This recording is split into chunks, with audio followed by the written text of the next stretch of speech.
All right, are we live? Let's see if we're live, and then I'll introduce. We got a little.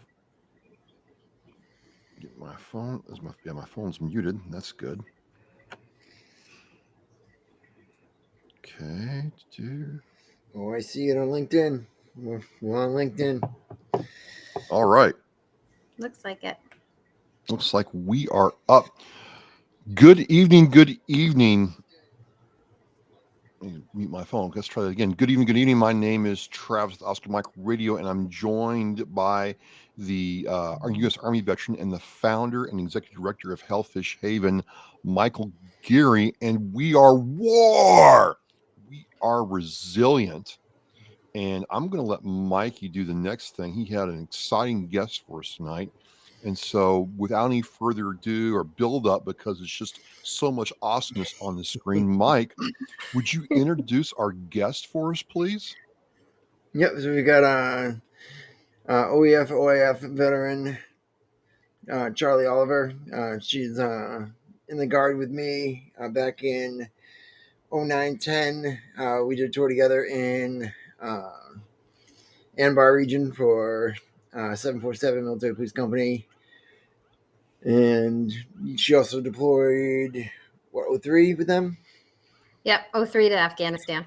Yep. And she is a VSO, and we'll be talking about all sorts of fun things with that, and maybe some cheats and things that people don't know about that will help you in day to day to better circumvent the veteran support system out there. So Charly, feel free to take it. Hi. So yes, I am Charly. Definitely deployed together. That was an interesting time. But since then, and actually during then, because I had already become a VSO and had to take a break to go overseas, I have been doing this for 16 and a half years, VSO being Veteran Service Officer. I'm out of Belchertown. I've been here for 3.5 years. Prior to that, I was in Springfield for 13. So we do state benefits, we do federal benefits, VA claims, a little bit of everything. Try to call it like a one-stop shop for veterans. So if I can't provide it, I can at least guide you to hopefully where you can get what you need. So yeah, that's my day-to-day. It's veterans. Just before we started, I had an email from a veteran who I'm working a VA claim for. So I was trying to answer back real quick for him. So that's sun up to sundown is what I do. Yeah. All right. So we have the chat popping. I'm going to talk for a minute. So we got Trophy King Online from New Jersey. Thanks for checking in. So I'm going to talk for a minute so Mikey can share, and then he talks so I can share. Mm-hmm. So you're like Central Mass. Belchertown and Worcester are kind of like in the same area, right? If I remember correctly. Is my geography right or wrong? We're further. We're quite further west. So Ludlow, Chicopee. Okay. So we're right. Way. Yes. So right next to Ludlow and Chicopee, but started off in Springfield. So trial by fire, all the hot topics and all the easy topics. I've got a little touch into everything. So, it's interesting. I'm glad you kind of brought that up, because when people think veterans in Massachusetts, they think primarily Boston, North Shore, and South Shore. Wow, excuse me. And then, I've had other vets tell me it's like Worcester to New York, it's just forgotten about. And it's just all Boston, North Shore, South Shore. Do you find that to be true, or is it just Really? So our network out here is extremely strong because we don't have transportation like they do out in Boston. You can't just hop on a T and get to the VA. So our Veteran Service Officer Association out here is quite strong. We will have somebody that'll say, "Hey, I've got a veteran who has a Hoyer lift and a hospital bed. Does anybody else need it?" And get it to the respective place, because it's a little bit harder to get some of those things out here. Or I have a vet who needs to get to a VA appointment. Anybody have any leads? for a while, we had a gentleman who was flying people from this area into New York or outside places where they couldn't drive to. So, yep, there's a lot less community-based organizations out in this area than in Boston, but that doesn't mean that they don't still have benefits out here. We aren't, we do have internet and we don't have dragons out here, but we do have to work a little harder to get some services to some of our vets. But that's why you have a VSO. We make that happen or facilitate making that happen. No, I know I see online too that like you guys always have like a strong presence of like the Western Mass like organizations like doing a lot of collaboratives out there, and like I see that, and like that's definitely something that envious.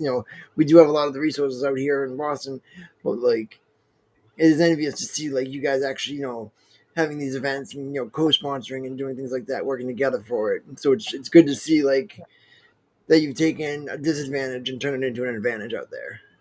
Well, that's how we're kind of getting people out and finding people who need benefits. So there's the WMVSOA, the Western Mass Veteran Service Officers Association, is sponsoring the second game night coming up, and it was great the first time. We had games, anything from checkers to a group came out with video game systems preloaded in these big old boxes, and kids could come out and play any and everything together. Really, veterans, their families, the community was all welcome, and it's totally free.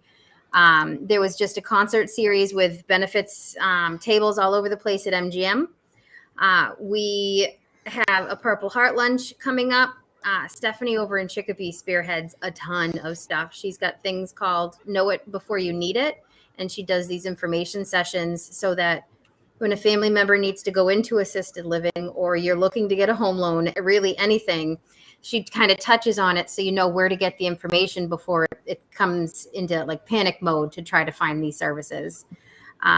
So yeah, we try to do a lot within the community, veterans lunches, cookouts, like the National Night Out with Police and Fire. We try to get that kind of going with, there's Picnic in the Park coming up, which is open for really anybody, any and anyone. There's going to be free music, a whole bunch of demonstrations like yoga and karate or things like that, bounce houses and all kinds of things for the kids, but it's meant to get people out into the community and talking and, oh, you're a vet. Oh, this happened to me. Oh, me too. Where do I get help for that? So that's kind of the way that we dig people out, because it's, when you're in the city, there's more people, smaller space.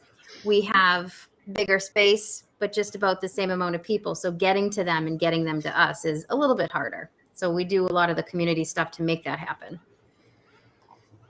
Excellent.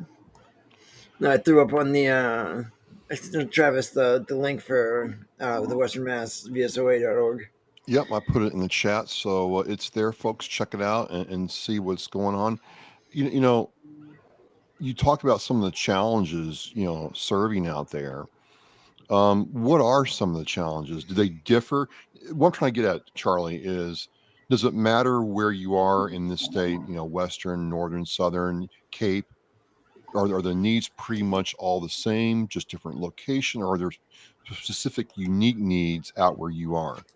There's some unique needs in every place. Like if you're down in Martha's Vineyard, the boats stop at about 9, I think. So if you have a mental health crisis, you're not getting somebody off that island. You have to have those services on the island. So that VSO, that veteran service officer, has to find those services and know them ahead of time so that he can adjust accordingly.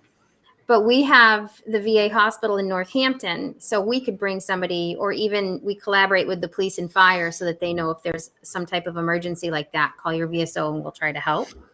We can get somebody up to the VA hospital where if somebody is housebound and they need to apply for benefits, we may need to go to them.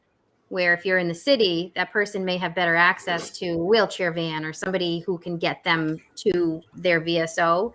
So those type of needs can be unique area to area, but the financial needs, mental health, substance abuse issues, service-connected disabilities, west to east isn't going to be much of a difference because, Mike and I may have served in the same exact place and potentially have the same injury or illness, and he settles on this side of the state and I settle on this side of the state, but it's the same need for VA and any type of health care. So those aren't necessarily unique to each side of the state. You'll find communities, like when I was in Springfield, I had a lot more homelessness, a lot more substance abuse issues, but that's just because it's a very large city and there's areas to live that are much lower income. So you're going to find that a little bit more often. Belchertown, I have a lot more retirees. So we're looking for long-term assistance for medication and healthcare or home healthcare, assisted living. So it can also have to do with the income average in the city or town that you're in, depending on what you mean by need. Like if you have an amputee on this side of the state or that side of the state, you still need help to get them to their appointments. But this side of the state might have an amputee that's low income and can't afford a wheelchair van, where this part can. So it's pretty freckled. It's not, you can't really tell exactly what's going to come through the door or through the phone line, but we're trained to adjust and adapt and overcome to whatever it is. Is there a lot of retirees from the air base out there? So where I am now, yes. In Springfield, I have far less in retirees. In Belchertown, being here, definitely. And the area that I'm in is a lot of retirees that were full-time on Westover. So they just either originally from here or just kind of got out after 20, 30 years and settled. But the surroundings also have a lot of retirees as well, but the bigger the city or the bigger the area and the more housing available that's not owner residing, if there's apartments or things like that, you're going to find more people who are receiving Social Security for retirement or disability, waiting for disability to come through. But where I am, there's a lot of retirees, yes. We got Jimmy James from Colorado checking in. Jimmy, thanks for checking in tonight, brother. He serves veterans out there in his own capacity, and we've got Charlie. Is it Charlie Oliver or Charlie? I see Olivia. It's Charlie Oliver. It's not the Boston accent. It's Oliver. Okay, because I'm like, okay, wait a minute. All right. As long as you say Charlie, it doesn't matter. It's okay. The rest of it is what it is. And we got Richard Fleek from Tennessee checking in, Mikey. Richard, you just dropped your cookbook. Now, he was a squid, guys. Don't take this personally. He was a squid on an aircraft carrier. Hey, why don't you drop the link to your new cookbook in the chat? We're all about supporting everybody here. And, Charlie, we are nationwide tonight. And just give me Barry. Yeah. Barry going on there. So this is awesome. Charlie Oliver. Welcome to War, cooking with Squidly. I mean, he's proud. He's proud of it. But that's fun. Yep.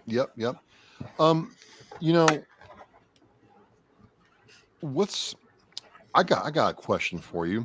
Okay. Have you ever dealt with a veteran whose records went missing?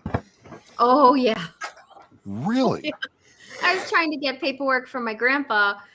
He's since passed, but I needed to get paperwork for him so that we could apply for aid and attendance, which is a type of benefit that helps you pay for in-home health care or facility, depending on where you're going to go. But when you need assistance, it doesn't have anything to do with age. It has to do with health care and what you need physically.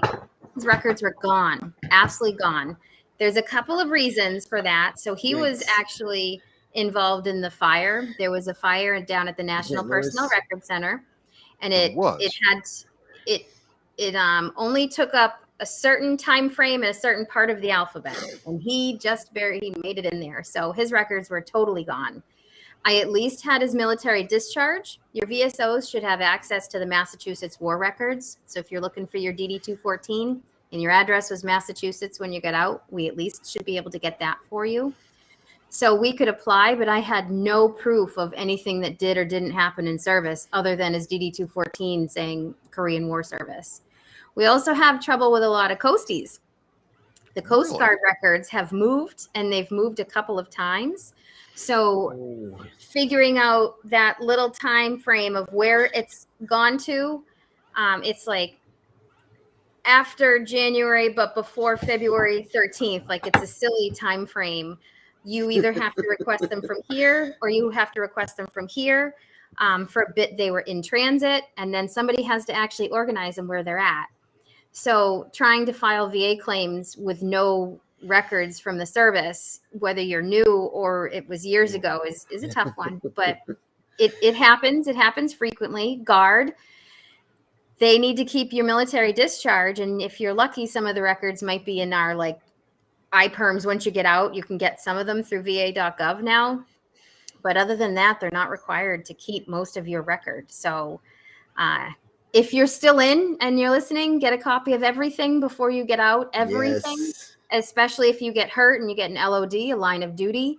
Copy that, copy it 10 times and put it everywhere, because that's going to be your proof that something happened in service, and that's your nexus. So you got to prove you served, prove you have a disability, and then prove that they're connected. And that LOD is the nexus for a lot of things, but those tend to disappear. So what do you do when a guy comes in and says, my back, eye, whatever was impacted by this injury? I've got my discharge status showing that, I got my DD-214 showing I got medically separated. How do you fill that gap? Well, if you're medically separated, then you were discharged because of the injury. If we're filing, and that's somewhere in your paperwork, because that's how you were discharged. However, if you got out and a few years later, you say you broke your knee in service, you got it all reconstructed, and now a couple of years later, you have really bad arthritis, it's changed your gait, your hips are bad, something's going on with your back, we need to file for that. And you hurt your knee in service but didn't get it fixed until later, you have to write pretty good or pretty well, and we'll work together on that. So you can get buddy letters. Like I think when we were in Iraq, we had 3 squad leaders roll their ankles, at least getting out of trucks. But that's when you just take ibuprofen, drink water, drive on. Later on, that can cause a problem, and it's due to that original injury, but there's no paperwork for it. So you get buddy letters. You have somebody who was present at the time frame. Maybe your medic can draft a letter as well, and then other people that had to fill in for you while you were on light duty. If there was some type of an explosion or something, and you can document the company that you were with, there may have been a newspaper article. Like we had, the Germans got hit when we were in Afghanistan, and there was a newspaper article. CNN was there. I think they knew before it was even going to happen, but they were there on site, and it was in the news within hours. So whatever you can find, buddy letters, pictures. If you wrote home and there's a letter that says, oh, I busted myself today, I'm on late duty, and you still have that, or mom saved that in the hope chest, anything. We put all of that together because that can still be counted. It's not as strong as having your records, but it all together can still get you service connected if we can prove that nexus there. More likely than not, we have to show it's more likely than not due to your service. That must be like frustrating for the veteran trying to do this, Oh, yeah. find people that they serve with, and then put this all together and hope some entity in the cloud, black hole, wherever you want to say, is going to look at it and take it. And I know there's people out there that take advantage of the system, but if you're really in a bind, you're really in a bind now. That it is frustrating, but that's why there's VSOs, because we try to take on the brunt of the frustration. Like, okay, listen, there's a bunch of paperwork here. I'm going to help you fill it out. No, you don't like paperwork, or somebody who has a head injury and doing paperwork is hard to do. We have people that come in with dementia, and the spouse is going, this guy said that he was in Vietnam, and I never heard anything about that. I met him in the 90s, or, we've got to pull what we can out of a mind that isn't as clear as it used to be. And it can be done. It's not easy, but that's why the VSOs are there. It's extremely frustrating. Sometimes you don't even have, like, a lot of our Vietnam vets will only come in because it'll get benefits for their spouse if they pass. They pass first. They don't want it. And that's not everybody, but many times I have folks coming in, they don't want it, but they want to make sure their spouse is taken care of because Agent Orange now has them with prostate cancer or throat cancer, and they see their mortality. So they're just trying to set their spouse up and make sure that they have benefits when they pass. And we're Because looking if for you- records that are from 40 years ago, Because if you pass from something that has to do with your service connection, that service connection compensation that you get will go to your surviving spouse. Yep. Dependency and indemnity compensation. DIC used to be called the widow's benefit, but now there's widowers. So DIC death benefit is something that would come into play if you die from a service-connected disability. And that is the whole reason why some folks come in to get service-connected. They don't want the money. They're not even going to go to the VA for the care, but they want to make sure that their spouse will have that little pension when they do pass. There's death benefits if it's service-connected. If you own a home, you get $1,000 off your real estate taxes if you're 100%, $400 if you're 10 to 90. There's an annuity from the state that will transfer over to the spouse as well. So there are additional benefits that can help and are transferred over to the spouse as long as the veteran's passing is service connected. So, Mike, we've got Gail on the other chat line. We've got Russell Cup checking in from Seattle. Charly, I guess I need to back up a little bit. How did you get into doing VSO work for the state for Belchertown via the Commonwealth of Massachusetts? I got into it by accident, and I think so. Jimmy James made a good point. A lot of folks are not ready to talk about it. That is 100% true. Absolutely. And that's a really good point. Sometimes you just want to put it behind you. So touche, you're absolutely correct. So I had gotten my undergraduate in criminal justice, and I was already a vet because I went overseas at 19, thought I was, invincible. And there was a position that was open for the city of Springfield, and it was for a veteran investigator. I'm like, all right, criminal justice. I'm an MP. I'm a veteran. Let's do this. So I applied for it. I got an interview. They thought that I don't even know if you can say this. So they thought I was a white Italian male by my name, Charly and Oliva. And I got an interview just to fill a space. They kind of already had somebody that they wanted for it. And when they called me, here I am. I am not a male. I wasn't born one. This is who I am. This is my make and model. And they're like, oh, you're a female. Yeah. So I got an interview. Totally out of my league. I had no idea what I was in for. This was it was 2006 because I started in January of 2007. So this was about November. And then they explained what the job was, and I was way more interested at that point. So we talked about it a little bit. They explained it to me, and I probably shouldn't have got it because I had no idea what I had applied for. And after the interview, they picked me. They did not pick the other gentleman who they had wanted it for. And I was there for 13 years. I loved it, absolutely loved it. I moved over to Belchertown. I was the deputy director in Springfield. I moved up from investigator to deputy director. And I moved over to Belchertown and took over the office. I'm the director here. And I have more mobility here. It's just me. That's it in this office. I had a staff in Springfield. But I can do more here. I have the ability to go and do house visits and participate in more community events and put together more community events. So it's kind of a fluke, I guess. May I answer? A nursing homes covered by VA? Yeah. That's why the chat's there. If you see a question, jump all over. I mean, this is great. So, very sort of. It depends on if you're eligible. The VA will contract a nursing home, or you can go into like the state nursing homes. Like the Soldiers Home is now a nursing home. Previously, it was not, and that's why all hell broke loose. It didn't have really proper rules and regulations running it as a medical facility. So it is now a nursing home, and it has to be run by much, much stricter rules. So you can go into that. The VA will cover nursing homes if you're 100% service connected, or with a few other little areas, and they'll contract out to the nursing home.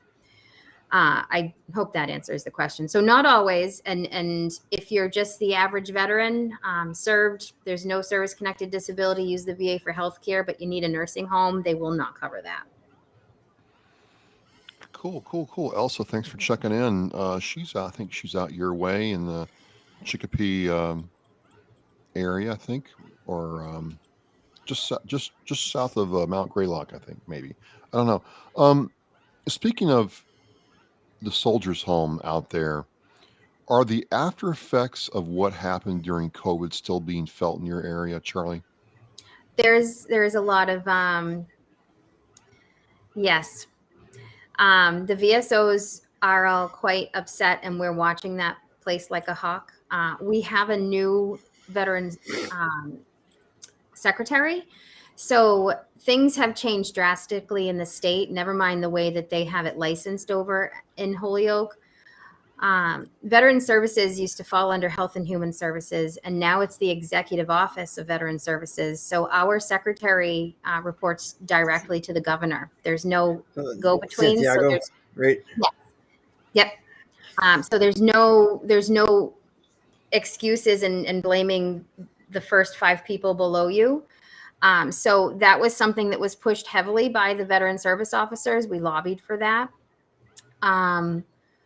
The veterans up there were our family members as well. When we would have events, they would come down to it. They were our family, whether blood or friendship. So yes, they're still being felt, but our secretary is very transparent in what's going on there, how to get in, how to apply, the waiting list, and he's working even harder to make that even more transparent. So we are feeling like trust is being built up again, feeling like it's a safe place to go. The state found a lot of problems that nobody knew existed until it was way too late. So yes, but we've all rallied to support it rather than fight it, and make sure that it's a good place to go, and that we won't feel bad if we go, oh yeah, absolutely, send your dad up there, everything's great, and then somebody gets hurt or sick. That's outstanding. Barry checks in and says, your boyfriend put 3 pounds of rocks in his ruck. Took him like hours to figure that out. Yeah, he also was responsible for fixing the transfer case in my truck overseas, and I didn't get a new transfer case, so he says the other company stole it, but I don't know. But wait a minute, what do MPs need a truck for? Oh, death before dismount. That's why you guys are Army. Okay. Why are we going to walk around? I mean, come on now. All right. Yeah, we could carry heavier weapons if we're in our trucks. Come on now. All right. I And mean, plus, you know, the MP team literally has ridiculous amount of firearms. Like, everyone's got a pistol, and then you've got all the rifles, and then you've got your gunner has got a crew serve weapon. 30 And pounds it's of just rocks. Yeah. 203 And then grenade you've got launchers, the 50 cal, the 240 Bravo, AT4. the Mach 19. Oh yeah, we need space. We need space and space for radio. commas everywhere.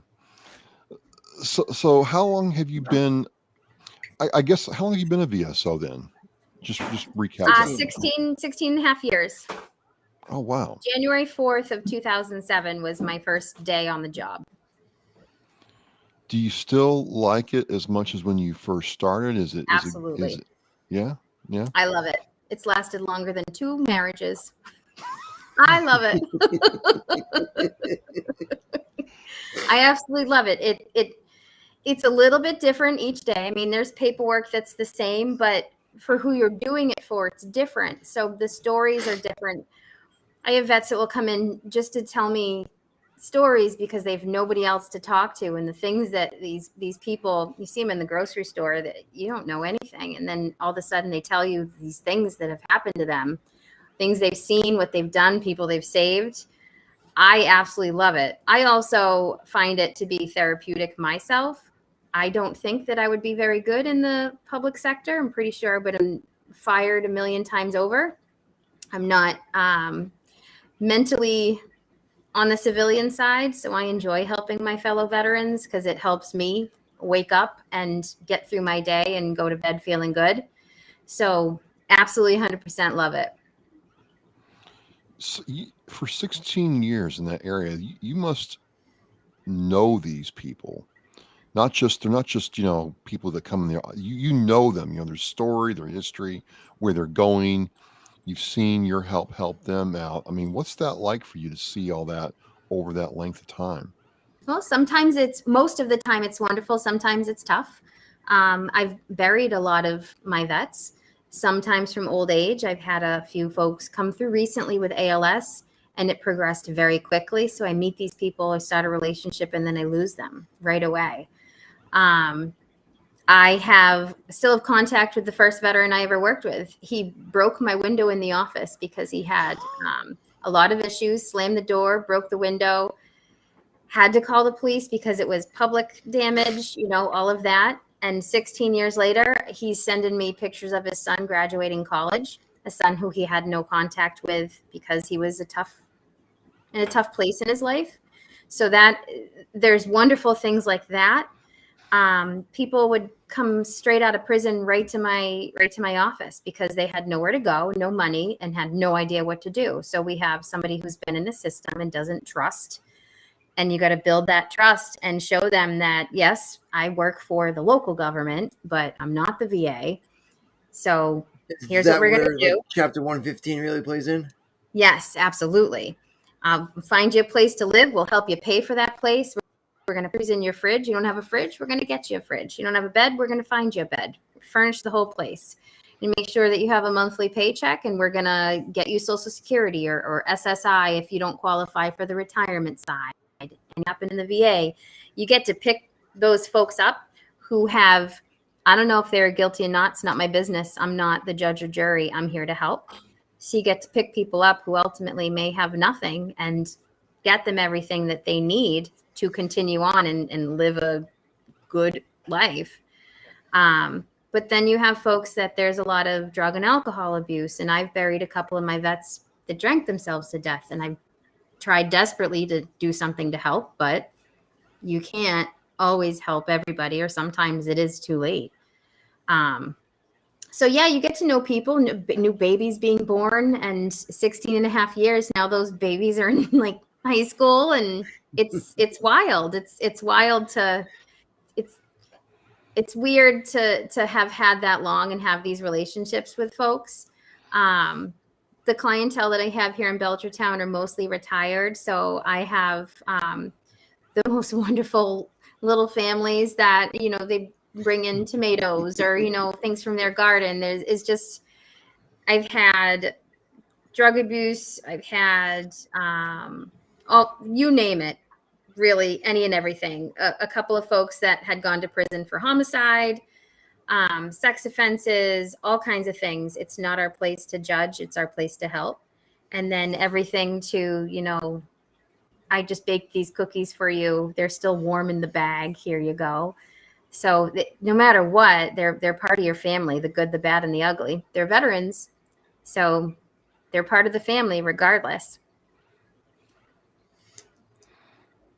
Jeremy's talking about like home visits and things like that. Is there access to anything like that out in Massachusetts? Like for folks that are, in their homes and they're unable to, to reach out to you, like to go to the office to see you? It depends on what community you're in, whether or not you're allowed to. So for a number of different reasons, your community may not allow it. I could not in Springfield. I do almost daily in Belchertown.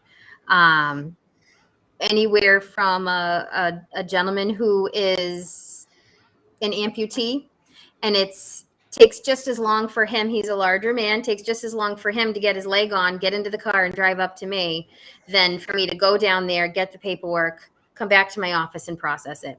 No problem. I'll be right there. And then in the winter, I don't want my older folks with walkers coming out in the snow. You tell me when you want me to come over. I'll come over.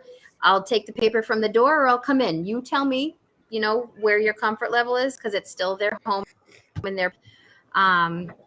So some communities do and some don't, and that's not necessarily the decision of the VSO. There are some communities that say no, insurance, absolutely not. You could get in a car accident, you could fall out of their doorstep. So there are home visits available. Now on the VA side, I have a gentleman who needs a ramp on his home, and he can't get out of his home until he has a ramp, but he needs to get to the VA to be seen for the doctor to say, yes, we'll put a ramp on your home. So with things like that, if you work and communicate with people at the VA, he's getting somebody to come down to his home to see him because he's a special circumstance. He literally cannot get out of his home unless he pays for an ambulance to come and get him out of the house and drive him up. So he's going to incur an ambulance bill that's not medically necessary. So out of pocket completely, just to get him up to the VA to get a ramp. So they will send somebody out, but it does have to be a special circumstance for that. And that ambulance ride is going to be the most expensive Uber he's ever taken. Like, Yep. $1,200 to take an ambulance that's not covered. And if that was the case, if he had $1,200, he just put the darn ramp on his house. Yeah. Yeah. So that's the whole point, is to meet the veteran where they're at. And the VA is getting much better at doing that. They really are.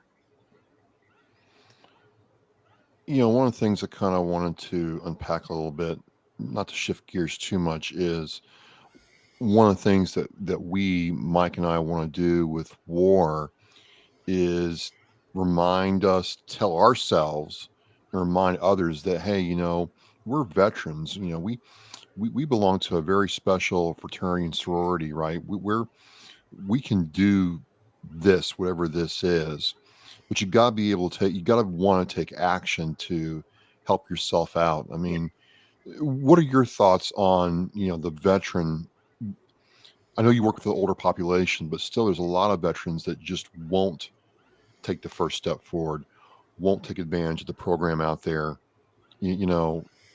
What's your view on veterans taking action for themselves? So there are some vets that say they won't come in because somebody needs it more than them.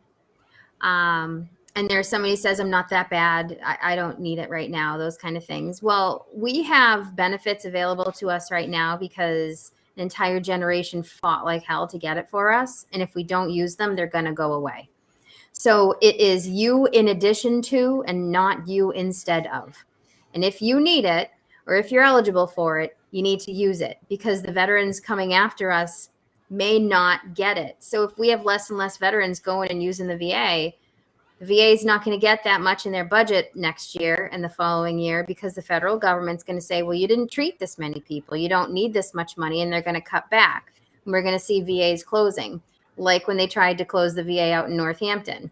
And there's one down, I think it was in New Bedford that they were looking at as well, and a couple of the CBOCs. The veterans in the community, in the state, made an uproar and contacted their legislators, and it was fought, and we won, because you're not going to take these benefits away from our veterans. You still would have got some care, but a lot of it would have been outsourced community care, which does take several weeks to really settle for the referrals and everything. So if you have a bad tooth, it might have taken a month and a half to get a tooth taken care of, where you can go right up to the VA if you qualify for dental and have it taken care of right away. So, and getting the VA to pay for everything without having these companies hound you first is also difficult too. We need our veterans to utilize the services as well. And in being part of the generation, and I'm not talking bad about my own generation, but we don't do nearly as much as the generation before us. Our legions are dwindling. Our VFWs are dwindling. We have far less volunteers in the DAV doing claims. So the benefits, the ability to find it is a little bit harder because our generation isn't stepping up and taking the baton and running with it. So we need to do more. And I'm talking my own generation. They had to yank me kicking and screaming into the Legion. I'm like, I got too much to do. I got a kid. I'm doing this. I just bought a house. And they're like, nope, here's the paperwork. Fill it out. And I'm glad they did, because you learn some more about your community too when you go in and you meet the folks in the Legion and they go, hey, my neighbor, he's got this issue. Can you give him a call? So I don't know. I think every VSO should have to go and sit through, the monthly meetings for the legions and VFWs in their area. That way they know the community better, because the posts do have the people that are there the longest. You're preaching to the choir. And most of the folks that I call on for help, if I have a unique issue in the community, they're in the Legion and they're in the VFW. The people that I've leaned on the most in coming here from Springfield and learning the community, setting up my Memorial Day services and my Veterans Day services, the Legion and the VFW. And they come, they show up, and they help, and they're present, and they do the work. So we need them to be filled, and it's our turn to start doing some of that work, because they've worked their butts off. It's their turn to kind of set back and still participate, not leave, but we need to do more in our generation. Rat KO says he goes for the Keno. Craig Chapman says, yes, Charlie, exactly. Hey, Jeremy's like, $200 Uber ride to the VA hospital for a wheelchair appointment. I mean, that can be daunting. And it's kind of funny you mentioned some of the things you mentioned, because I'm just reading in the Boston Herald about the Boston City Council wanting to cut back veteran services. Like they wanted to take a real big knife to it. And, Michelle Wu, love her or hate her or don't like her, put the kibosh on that. So, it can happen is what I'm trying to say. Mm-hmm. And definitely, the big things too is like when these Legion posts leave the towns, like, and they become a paper post, like now you've lost, a place for a veteran to go, like, and that's one of the biggest things that like I fought for, like with my post in Foxborough. I was a commander for 4 years, and then that the trustees didn't want to move the bar from downstairs to upstairs, and downstairs only had a urinal, and it's like, this is terrible. Like, how is this even operational? Like, and so they fought me against it, and then decided to sell the building. And it's like, so instead of moving the bar or upstairs out of the dungeon, you guys decided to just sell the building, and now that organization, granted they have the funds from selling it that they can help the vets with, but there's no program that they established, after that. There's no scholarship or anything that they made to help guys. And it's just like, you just, disenfranchised a lot of people in the community, because now, that's where baseball signups were. That's where, lacrosse things, things that are intertwined with not just the veterans, but the community as itself are in these buildings. And like a lot of sponsorship too. Sponsor a lot of the little league and baseball teams and volleyball teams and all of those things. So yeah, you lose your membership, you lose the money. You don't have the money to give out for, like you said, the scholarships and sponsorships and things like that. It is very much intertwined in the community. And it's just been heartbreaking to see like it happen. And like for me, the tough part is like I can see both sides. I can see why people aren't going to it. It's because like you said, you've got the time with your kid, and you're sitting there and you're like, I got to choose what I'm going to do this weekend. I've only got the 2 days to enjoy myself. I'm going to go sit at a bar, that may or may not still be smoking, and, and deal with, a bunch of grumpy old men. Or am I going to, go out and, enjoy my weekend, go bring the kid painting or running around the park and do, a kid-oriented activity that I can enjoy the time with them. Well, that's why you have VSOs that are working to do so many more community activities, so that families can be involved, and then you get the veterans to come out. Absolutely. I think that's going to be key to getting vets back into these organizations, and Yes. is having more events that are family friendly. Oh, my kiddo comes to Legion meetings with me.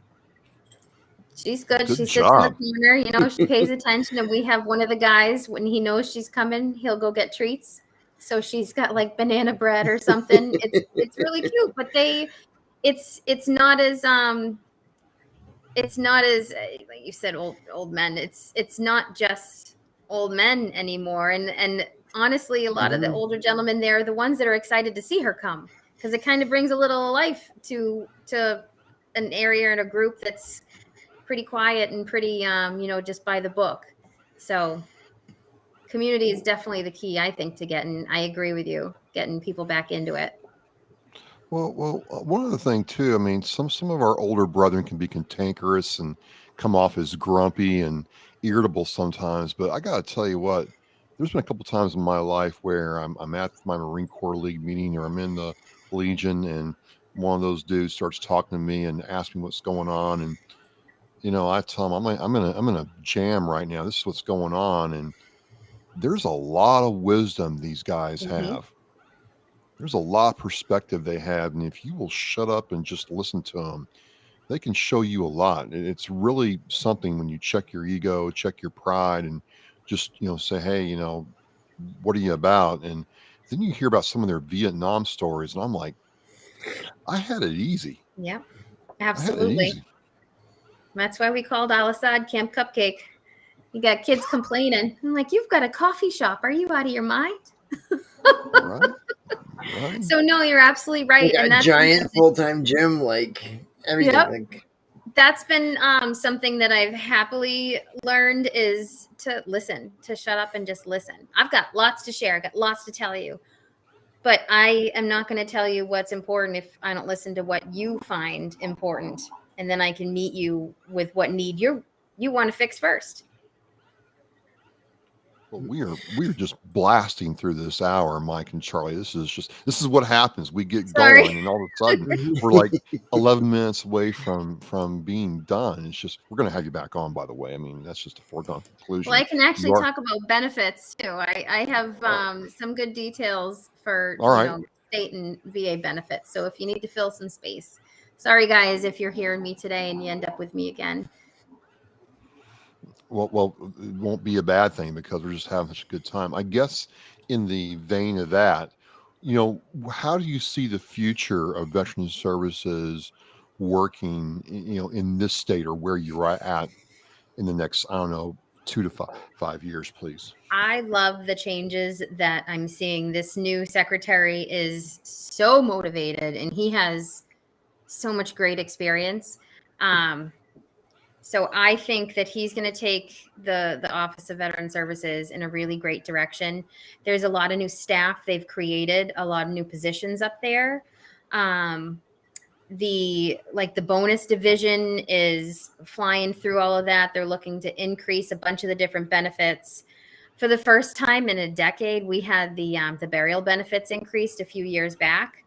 It used to be just $1,000 for this and $2,000 for this. So that's increased. We've got additional fuel benefits that didn't go up for quite a while. So if somebody uses all of their fuel assistance, this year it went up to $750. I can help with an additional $750 through Chapter 115. So it looks like it's going in a really good direction. And the people that are at the executive level, they all really care. They're all really motivated. They're working really hard.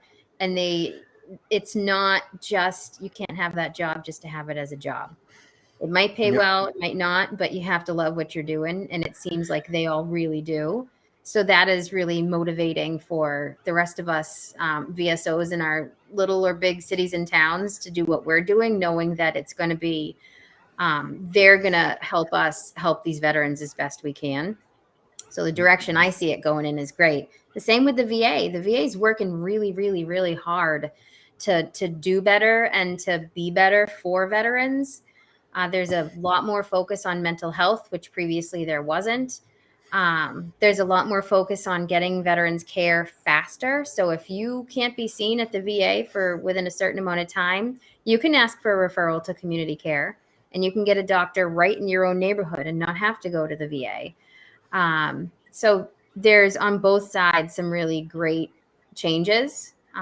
And for of the course, veteran. you get the nonprofits that are out there too, making a difference. Mhm. Like New Englanders helping our veterans. Craig Chapman is the vice president for, and like they got the 400 plus right now cots that are available for vets that need Yeah, them. Whether you got a homeless vet that's out there, you got like a cot and like bedding stuff that comes with it. So like I know that I'm personally going to be picking up some of them from him to bring up to the Mass Bay Veteran Center, because the homeless shelter that I lived at there in 2018-19, uh, it was literally just a piece of plywood and a blanket as a yeah, mattress. Like the mattress was so thin it could have just been a blanket.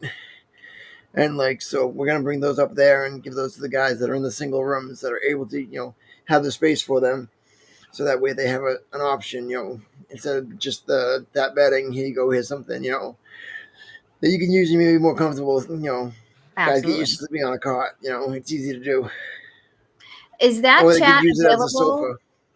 sofa. The chat that you have there, is that available after this is logged off, so I can go back and take a Yeah, look yeah. at? You Okay, you Yep. because can. there's a Yep, lot of stuff that was shared that I would really like to take note of as well. yep, yep. Yeah. Okay, I'm Absolutely. sorry, Like I said, Mike. I didn't mean to cut you off. if you Sorry. need any of that stuff, like just let us know too. I can put you in contact with anybody that's jumped in on there and shared stuff. Yeah, but Yeah, there's definitely go there's a back to lot of stuff I want to take a look at. yeah, you can go back to YouTube or Facebook and just scroll through it and watch it again. I mean, and nothing wrong with that. And if you need to, we had the recording of this for a while, but that's Craig Chapman with New England Helping Our Veterans.org. Awesome. 5 minutes left, Mikey. I mean, like, bam! It just happens this fast. I love it. I love it. I love it. Um, how can people in Massachusetts help you with your mission? Whether they're, I guess in the Belchertown area, but even if there's somebody, who's outside your, immediate zip code, area code. Well, there's going to be a veterans agent in every single city or town. Some of the smaller ones will have districts. So if they're really small, you may have a veterans agent that's just there part time, or they may be in each of the different communities part of one day a week. But telling the veterans that we exist is really the biggest thing. It's word of mouth. Each of us has done newspaper articles, interviews here and there. Like, we're here. We'll get a big group of vets come in, and then there'll be a lull, and then someone will come in and go, I didn't know you were here. I'm so sorry. I would have come in 5 years before, and they would have been eligible for money for that whole 5 years, never mind assistance, potentially maybe helping not lose their home, or finding an apartment a lot sooner, things like that. So I would say, bye, KO. Oh, we'll take your volunteer time anytime. But I think the biggest thing to assist us is to let people know that we exist. And then a lot of different veterans agents have like little mini food pantries in their respective offices. In the wintertime, we collect socks and jackets and get those out to the veterans in our area. So there's a bunch of different ways. But the biggest thing is making sure that veterans or the surviving spouses of veterans know that we exist, and we can try to see if they're eligible for anything, and then help them apply for it. Well, we've had Adam Gunn. Adam Gunn is my VSO in Abington on We Are Resilient. We have a couple others, and the message is the same. We're here to help. Don't suffer in silence. Don't hold it in. Go get help. And that's hard for a lot of us to do. Yeah, but a lot of us have walked those steps and been in those shoes. So we're not just blowing smoke at people going, yeah, we know about what you're going through. Listen, I may not know exactly what you're going through, but I've had my struggles. I've almost lost my home. I've this, that, and the other thing. So I've chosen if I was going to eat or if my dogs were going to eat, and it's usually the dogs are going to eat that day. So, we've all struggled, but you don't see that on people's faces. So there's no shame in going in and being like, I'm a vet. Am I eligible for anything? I'm going through a tough time. Some of us are partnered with and I guess trained or certified through Salvation Army, and we can assist in writing vouchers for food, for clothing, for utilities. I know my office has that.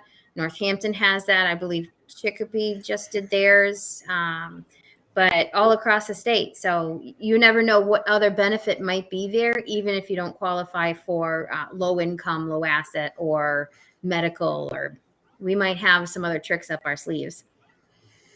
It's definitely good to get in touch with your community's VSO. Yep. You shared at the beginning. Like, we should probably share that again. Is the finding your VSO tool, and like start with them. If they're not there, let somebody know. If you're having trouble finding your VSO and they're not there during their hours that they post and they say they are, that needs to change. So let somebody know. Yep. There's a lot of offices have assistants too that are you said you were the deputy and Springfield previously. It may not be the person listed as the VSO, but there will be people in the staff that'll be there for you. You'll also find VSOs, if it's not Chapter 115, that has to go through the community you live in. But if it's VA and you try to get in contact with a VSO and you can't find them, it's not likely the next VSO is going to turn you away. They're going to say, hey, did you know there's a VSO in your community? And all you have to say is really, yeah, but I'm not getting a call back. Say no more. Sit down. What do you need? As long as we know you kind of made an effort to reach out to that community, we're not going to say, no, you got to keep trying and not get any help, because that might be the last time that veteran even tries and just says, forget it. We don't want that to happen. Absolutely. You always got to keep going, like, no matter what. Like, that's the whole point of the podcast here, was to have a place to share the resiliency and to share the continuation of what's going on. Yeah. And to say even where I thought I was stuck in my darkest days, at the shelter, and now I'm happily married, I got a little kid running around, it's absolutely the light of the world. And it's like, it's been awesome to see, like, so it can change, it sure as quick can. as it did for me, or it may take a little longer, but there's definitely a light around the corner. Mm-hmm. Absolutely. And, having people on, Charlie, like yourself, just proves that, hey, this resilience thing can work. This aspect of taking action can work, and the hard work will pay off if you keep applying yourself, and you're not alone. We no one's alone here. And we just are thankful for everybody across the country, as far away as Spokane, Washington, right next door to Mike and me, watching this tonight. And absolutely go back there and take a look at the comments, please. So we want you to come back on. We'll figure that out, Charlie. We've had a great time with you. Mike, any closing words before we adjourn for tonight? We're just making more stuff for the W.A.R merch section on hellfishhaven.com. So hellfishhaven.com has several more items. We have some ladies, like, fitted shirts, instead of just being like the basic, like, unisex shirt that just looks like a nightgown on most, like, people when they put it on, and it's like, all right, one size doesn't fit everybody. We do have, like, clothes that are actually made and tailored for females, and we got stuff that's if you want tank top, if you want summer stuff, we got everything coming out this now to just support the show, and of course my other adventure, Hellfish Haven. Yep. All the proceeds from that go to the veteran programs that we have, and to help the vets. I don't take a dollar from Hellfish Haven for compensation. It's all goes to the veterans that we serve. Yep, and I dropped the link to my show on Spotify in the chat. Appreciate a follow or listen. We got a cool one on tomorrow with U.S. Army veteran Michael Utschig of Mike's After Action Reviews, everything movies, television, comic books, video games. A really cool conversation. And I'm coming up on number 350 at the end of the month with Garrison Speed Shop out there in Minden. So some good stuff coming your way from Oscar Mike Radio. That's what this is all about. We're just, getting more and more connected with people out there, and thank everyone for their time and hanging with us tonight. Thank you for Well- having me on. And this is a networking here. A Vietnam veteran passed away, and the family needed to find a place for the dog. So I have George. You never know what kind of networking you're going to do. Absolutely. Thank you for coming on tonight, Charlie. Appreciate it. Yeah, thank you. Thank you for being there, and definitely have you back on. And thank you, everyone, for watching. We are resilient. We are W.A.R, and we will see you next week. Thank you. Thanks, guys. Bye, everybody.